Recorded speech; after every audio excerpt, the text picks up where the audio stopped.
کہ جو ججز ہیں ان کی مدت میں اضافہ کیا جائے. لہٰذا جو ایکسٹینشن کا ایشو ہے جو گورنمنٹ آف پاکستان کرنا چاہتی ہے, میرا خیال ہے بلاول بھٹو اس کے لیے راضی نہیں ہے. لیکن وہ ان کا یہ بھی کہنا ہے کہ آپ ان کی مدت ضرور طے کریں کہ وہ 3 سال کے لیے چیف جسٹس بن سکتے ہیں یا 2 سال کے لیے بن سکتے ہیں. مدت طے ہونی چاہیے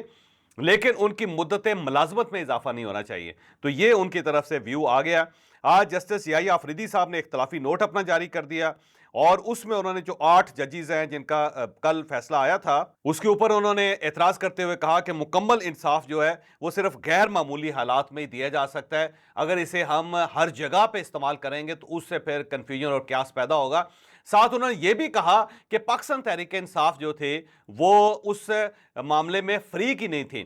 وہ جو کیس تھا جس کے اندر فل کورٹ بیٹھی تھی وہ سنی اتحاد کونسل کا کیس تھا اور اس میں سلمان اکرم راجہ صاحب پیش ہوئے تھے لیکن وہ پارٹی کی طرف سے پیش نہیں ہوئے تھے. تو وہ سارا معاملہ جو تھا وہ سنی اتحاد کونسل کا تھا. لیکن میں اس بات پہ حیران ہوں کہ ہم نے پاکستان تحریک انصاف کو کیسے انصاف دے دیا جبکہ وہ تو فریق ہی نہیں تھی. جب فریق نہیں تھا کوئی شخص تو پھر اس کے حق میں فیصلہ کیسے ہو سکتا ہے. تو ایک اختلافی نوٹ جو ہے وہ جسٹس یحییٰ آفریدی صاحب کی طرف سے آیا ہے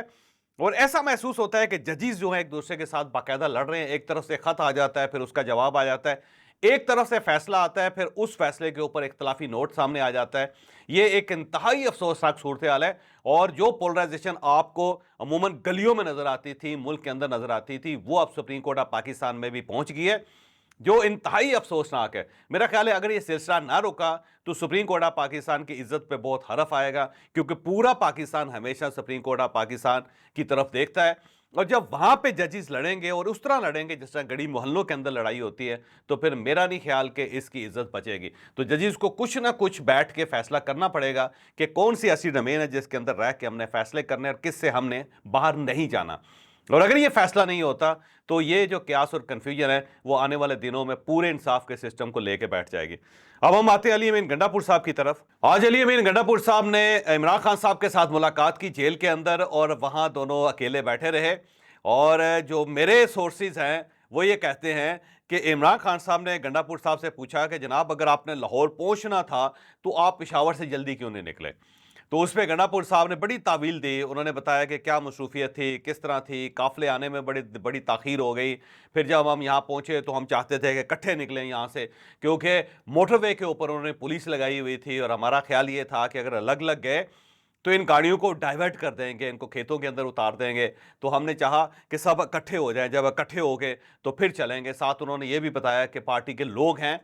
جنہوں نے تعاون نہیں کیا, جنہوں نے اپنے قافلے نہیں بھجوائے اور اگر کسی نے بھیجے تو لوگ کم تھے, گاڑیاں نہیں تھیں یا ان کے اندر پیٹرول نہیں تھا یا ان کے اندر کھانا نہیں تھا. اور جب سب لوگ اکٹھے ہوئے تو اس وقت بہت ٹائم گزر گیا تھا اور جب ہم پہنچے تو راستے میں رکاوٹیں بہت زیادہ تھی. پوری پولیس انہوں نے پنجاب کی وہاں پہ لگائی وغیرہ وغیرہ. لیکن عمران خان صاحب مطمئن نہیں ہوئے. اب عمران خان صاحب نے کہا کہ ٹھیک ہے لاہور دور ہے لیکن اب ہم راولپنڈی میں جلسہ کر رہے ہیں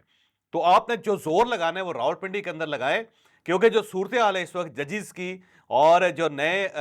D G I S I آئے ہیں ان دونوں کو سامنے رکھ کے آپ نے راولپنڈی میں جلسہ کرنا ہے. جلسہ بڑا تگڑا ہونا چاہیے تاکہ پتہ چلے کہ پاکستان تحریک انصاف کے اندر بیداری ہو رہی ہے اور اب لوگ جاگ رہے ہیں. اور اب اگر اسٹیبلشمنٹ نے کوئی وار کیا, انہوں نے عدالت کو رگڑا لگانے کی کوشش کی یا عدالت کو توڑنے کی کوشش کی یا ججز کو نقصان پہنچایا, ججز کو مستعفی ہونے پہ مجبور کیا تو پھر ہم پیچھے نہیں ہٹیں گے, پھر انہیں اس کا خمیازہ بھگتنا پڑے گا. تو آپ راولپنڈی آئیں,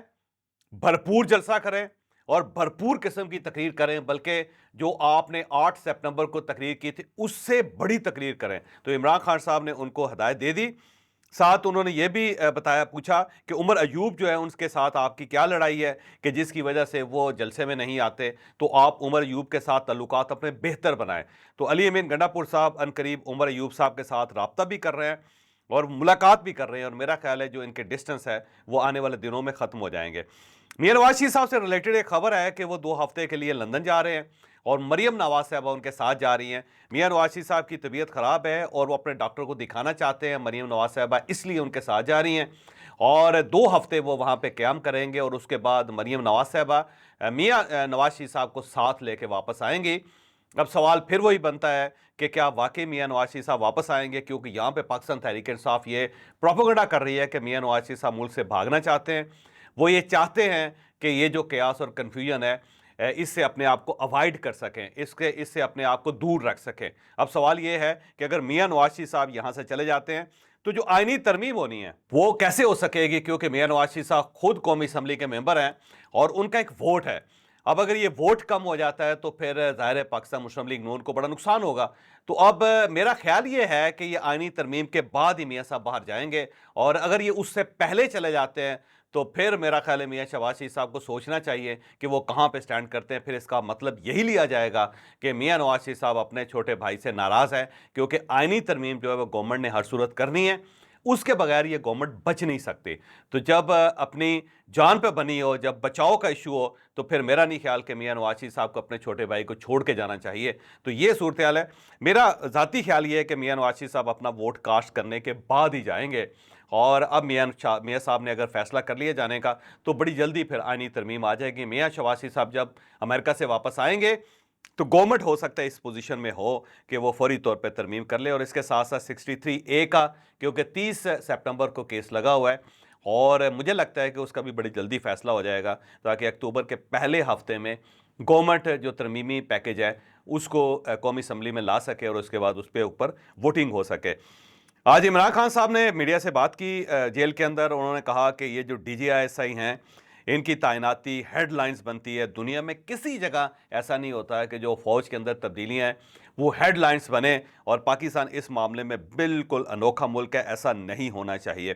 میں عمران خان صاحب سے اتفاق کرتا ہوں، واقعی ایسا نہیں ہونا چاہیے، لیکن جب عمران خان صاحب کا اپنا دور تھا تو اس وقت بھی یہ ہیڈ لائنز بنتی تھی، بلکہ اس وقت تو بڑی خوفناک ہیڈ لائنز بنتی تھی، اور ہیڈ لائنز یہ ہوتی تھی کہ جب جنرل فیض حمید صاحب کو عمران خان صاحب ریٹین کرنا چاہتے تھے، اور اس وقت کے آرمی چیف جنرل باجوہ صاحب انہیں فوج میں واپس بھیجنا چاہتے تھے، تو اس وقت بھی ہیڈ لائنز لگ رہی تھی، باقاعدہ ٹی وی کے اوپر پروگرام ہو رہے تھے،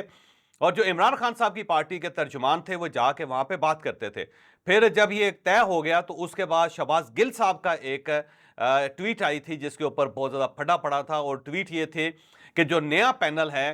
جو نئے لوگ بھیجے جا رہے ہیں 3، ان میں سے عمران خان صاحب ایک سلیکٹ کریں گے، لیکن تینوں کے انٹرویوز ہوں گے، اور یہ شہباز گل صاحب نے اس وقت ٹویٹ کی تھی، اور اس کے بعد اس کے اوپر ٹھیک ٹھاک قسم کی خبریں بنی تھی، ہیڈ لائنز بنی تھی کہ اب جو نیا DGI ہوگا وہ پہلے وزیر اعظم صاحب اس کا انٹرویو کر کے فیصلہ کریں گے۔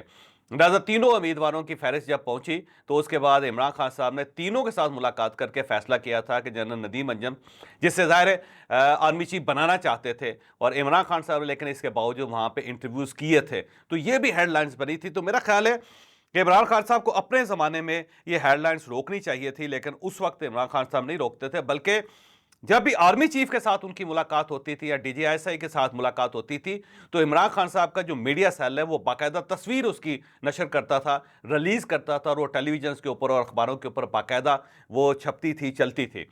تو عمران خان صاحب اس لیول تک ہیڈ لائنز کا بندوبست کرتے تھے اس دور میں، تو میرا خیال ہے یہ بند ہونا چاہیے، اور عمران خان صاحب کو پہلے جو اپنا ماضی ہے اس پہ معافی مانگنی چاہیے۔ ساتھ ہی عمران خان صاحب نے یہ بھی کہا کہ ملک اس وقت مکمل پولیس اسٹیٹ بن چکا ہے، اور جو اس وقت مارشل لا ہے وہ جنرل ضیاء الحق اور جنرل پرویز مشرف کے مارشل لا سے بھی سخت ہے، اور ایسا نہیں ہونا چاہیے۔ ہم تو جنرل مشرف کے دور میں بھی جلسے کرتے تھے لیکن کسی نے اس وقت نہیں روکا تھا، آج ہمیں روکا جا رہا ہے۔ ہو سکتا ہے عمران خان صاحب کی بات درست ہو، لیکن جتنا بڑا خوفناک مارشل لا عمران خان صاحب کے دور میں تھا، میرا نہیں خیال کہ آج وہ زمانہ ہے، کیونکہ اس وقت عمران خان صاحب جس کی طرف اشارہ کرتے تھے نیب اسے گرفتار کر کے جیل کے اندر پھینک دیتا تھا،